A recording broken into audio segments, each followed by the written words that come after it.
ஒரு குட்டி கதை சொல்லிட்டா, இந்த கேச்சே கிரீக்ல புரிட்டோவையும் டாக்கோஸையும் டக்குன்னு சாப்பிட்டு வண்டி எடுத்துன்னு கிளம்புனேன். போற வழியில ஒரு வண்டி கோணையா போற மாதிரி இருந்துச்சு. உங்களுக்கு அது தெரியுதா இல்ல என் கணக்கு மட்டும் அப்படி தெரியுதா? ஏன் இப்படி போகுது?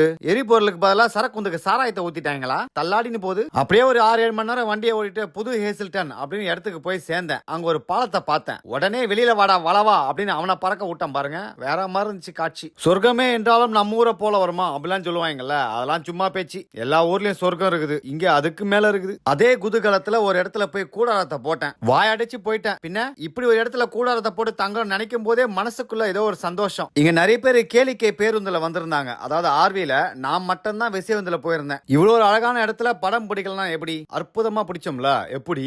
அப்படியே ஒரு நேர கழிவு படம் பிடிச்சேன். அதாவது டைம் லாப்ஸ் வீடியோ. மாலையில் யாரோ மனதோடு பேச கேனடா வாசம் மெதுவாக வீச எப்படி? எங்க கேட்ட மாதிரில இது. என்னோட பயணத்துல நான் தங்கின இடங்களே இவன் தான் உயர் ரகம், மறக்கவே முடியாது.